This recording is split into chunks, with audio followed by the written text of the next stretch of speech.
안녕하십니까. 저는 부동산 전문가로 활동 중인 중개법인 아라CNS 대표 최호성입니다. 내가 궁금한 부동산, 여러분이 궁금해하는 부동산이 무엇인지 각자마다 관심 분야가 다르겠지만 오늘은 개념을 설명드리고자 합니다.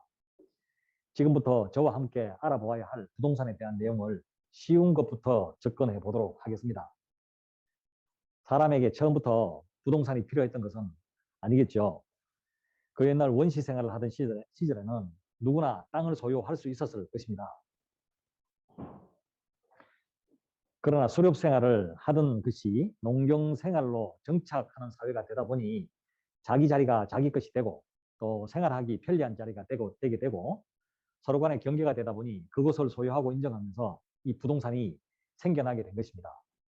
처음에는 단순한 의식주를 위한 공간이었으나 차츰 필요성이 높아지고 또 가치가 올라가게 되니 의식주 해결의 수단이 되기 시작하고 이것이 투자처가 되면서 궁극적인 의식주를 넘어선 가장 큰 주체가 되어버렸던 것입니다.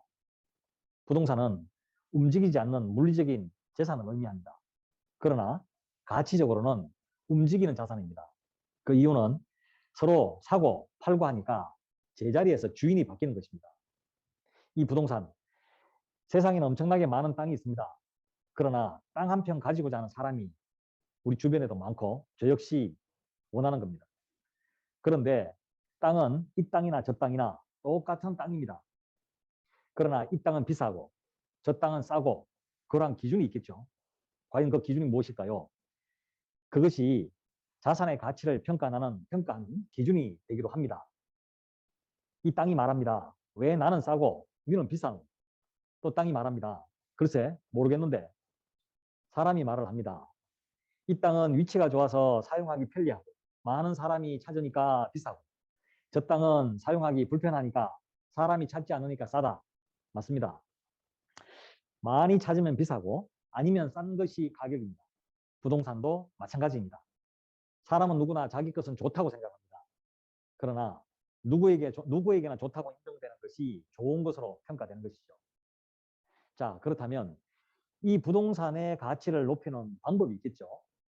예를 들자면 농사만 지을 수 있는 땅은 농사 지을 사람이 많으면 가치가 있겠고 집 지을 사람이 많으면 집 지을 수 있는 땅이 가치가 높겠죠.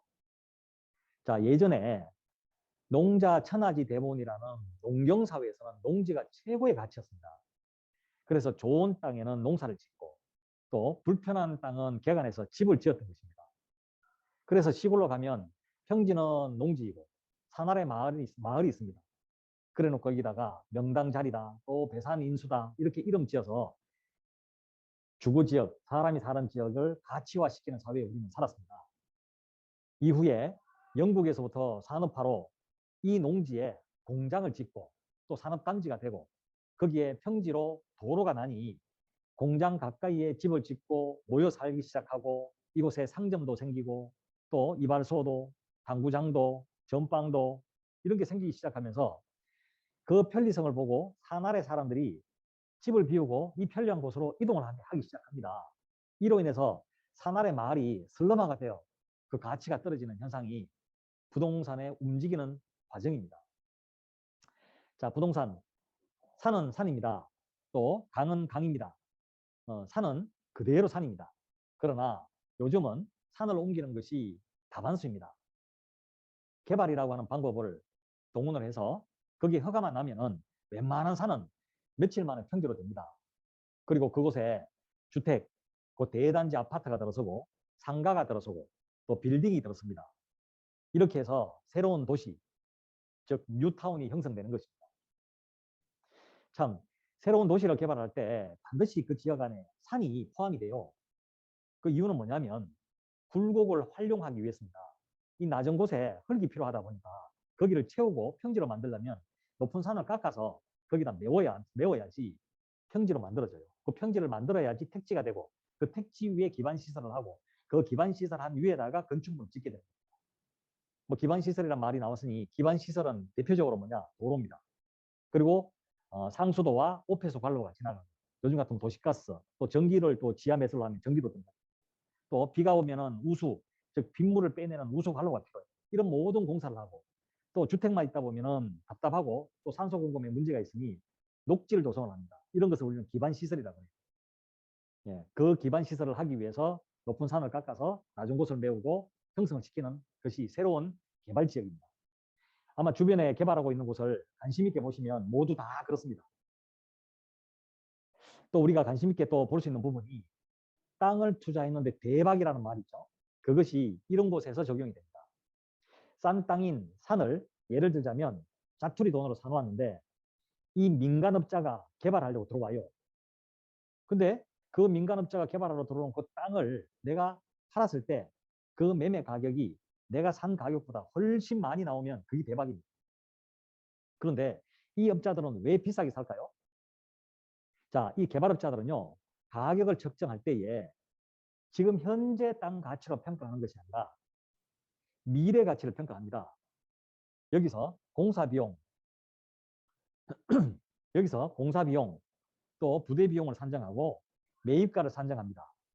예를 들어서 10,000평의 산을 지금 시세로 10만 원 하는 땅입니다만 이거를 개발을 하여 미래 가치가 100만이라고 하면 개발 비용 또 부대 비용 이 비용이 50만 원을 빼고 나면 매입할 수 있는 최고가가 50만 원이 나옵니다. 그러면 50만 원 제시를 하는 거죠. 여기서 내가 시세로 팔아도 평당 10만 원인데 나들이 50만 원 준다고 하니 10,000평에 40만 원을 더 받게 되면 차익이 40억이 됩니다. 이것을 우리는 대박이라고 합니다. 도시가 복잡하면 더 많은 땅이 필요하고 또 그 땅을 확보하기 위해서는 도시 주변의 땅을 개발을 해야 되는데 대부분 이 도시 주변의 땅들이 농지나 임야, 즉 임지입니다.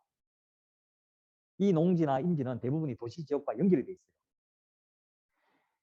우리나라에 6대 광역시가 있는데 광역시 주변에는 개발 제한 구역, 즉 그린벨트라고 있습니다. 그 그린벨트 외 지역은 개발이 가능해요. 자, 투자는 이런 곳에 들어가는 것입니다. 그러면 어디가 개발되는 땅인가? 그게 궁금하겠죠? 우리나라 토지는 70%가 도시지역입니다. 산을 빼고 나면 대부분이 도시지역입니다. 이 도시지역 내에 개발이 되고 그것이 투자 가치가 있는 것입니다.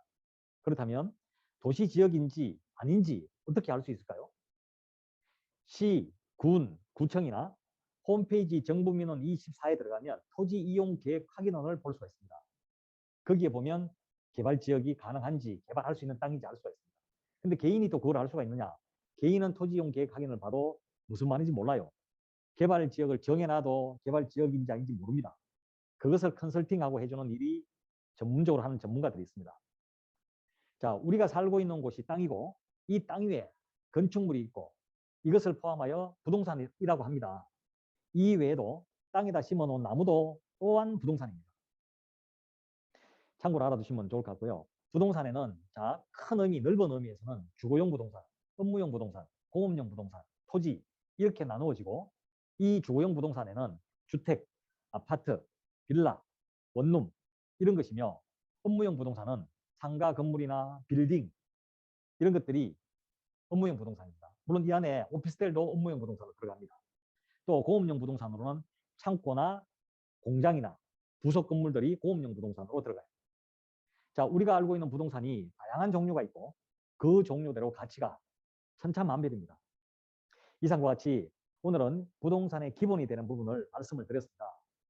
다음 시간에는 부동산의 활용과 가치에 대해서 알아보는 시간을 갖도록 하겠습니다. 감사합니다.